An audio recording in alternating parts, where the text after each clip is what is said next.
Magandang araw mga ka-DIY, welcome back sa aking channel, Ariel Vlog, Full DIY. For today's video mga ka-DIY, i-share ko sa inyo kung paano mag-calibrate at mag-settings ng thermostat ng egg incubator, manual incubator. Ang thermostat na i-share ko sa inyo sa pag-calibrate sa pag-settings itong ating STC 1000 na thermostat ng ating egg incubator. Pero bago tayo mag-start mga ka-DIY, kung di pa kayo nakaka-subscribe sa aking channel, please paki-subscribe at paki-pindot nyo na rin yung bell button dyan sa baba para maging updated po kayo sa mga bago at susunod ko pa na i-upload na video. Start na tayo mga ka-DIY, let's go!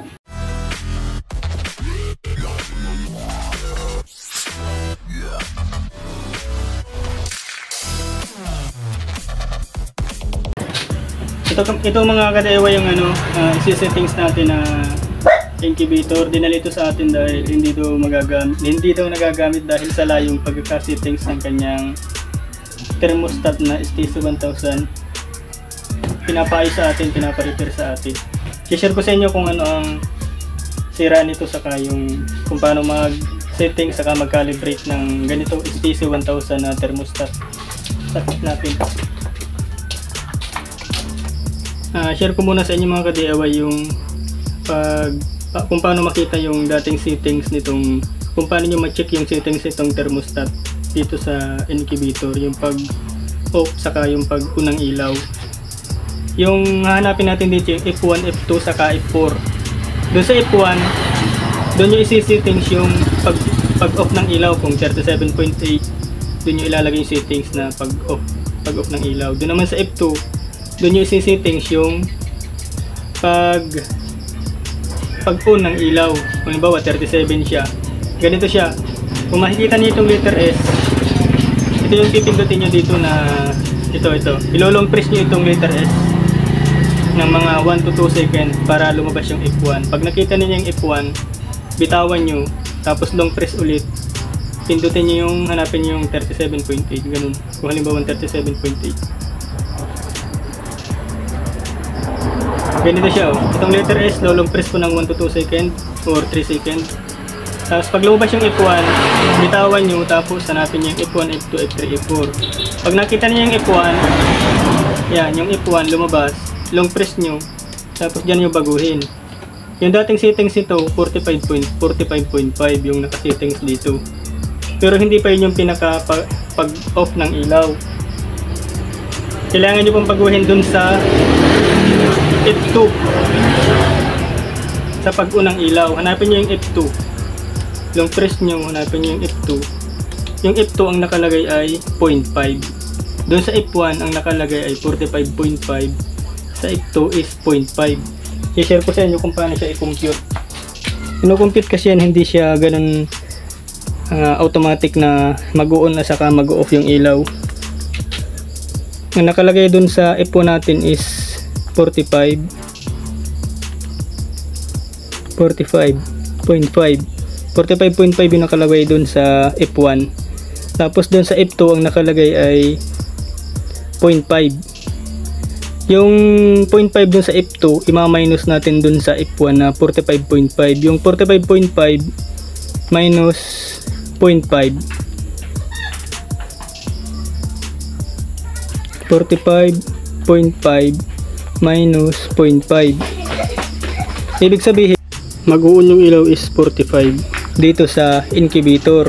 So, ibig sabihin, sobrang init ng incubator na ito, maluluto masyado. Lutong-luto yung isasalang ninyo dito na itlog. Kasi pag ako nagsisettings ng incubator is 37.8 lang na bago mag-off yung ilaw. 37.8 lang dapat, naka-settings dito is 45.5. Napakalayo nun, lutong-luto yung itlog niyan. Sobra pa sa taong may lagnat. Kaya ang gagawin natin, babaguhin natin, isi-settings natin ito ng 37 siya mag-uon yung ilaw. 37.8 naman mamamatay yung ilaw. I-share ko sa inyo. Settings natin, pindutin natin itong S long press, hanapin yung F1, bitawan, F1, long press, yung arrow up and down, dyan ninyo pipindutin yan para bumago. Hanapin nyo lang yung 37.8. Huwag nyo bibitawan yung S.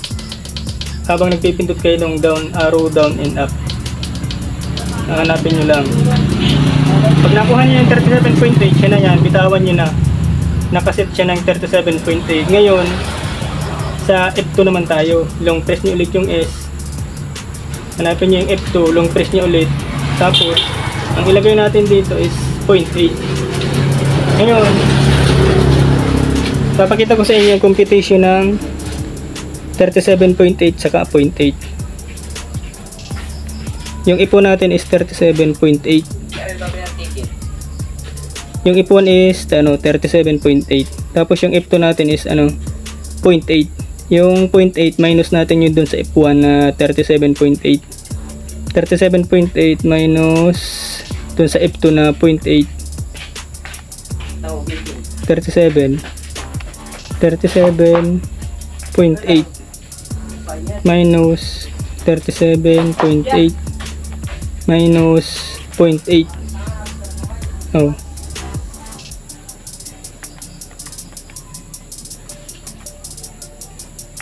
$37.8 minus 0.8. Mag-uun siya is 37. 37.8 minus 0.8.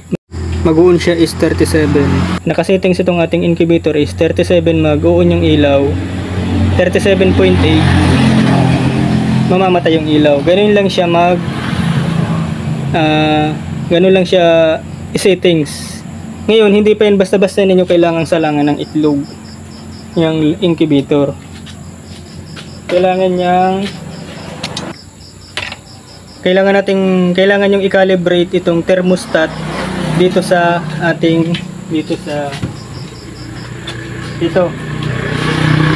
dapat mag-balance yung thermostat, yung STC 1000 na thermostat, yung reading halimbawa, ang reading niya is 35, dapat dito ilalagay niyo ito sa loob, dapat ang reading din ito is 35, dapat mag-balance sila.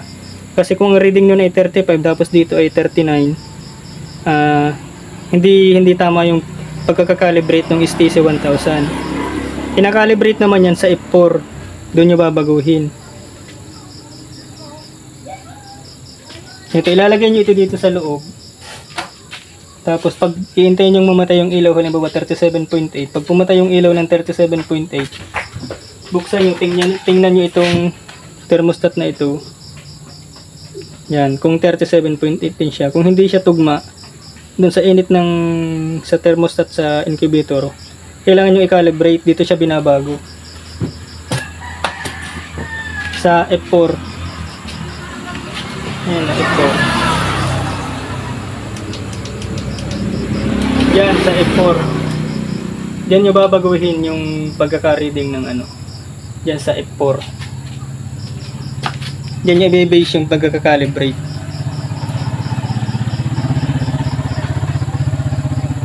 Kaya sa pag-incubator, hindi lang basta-basta sinasalang yan. Kailangan ninyong i-preheat itong incubator, tapos kailangan nyong i-calibrate itong thermostat.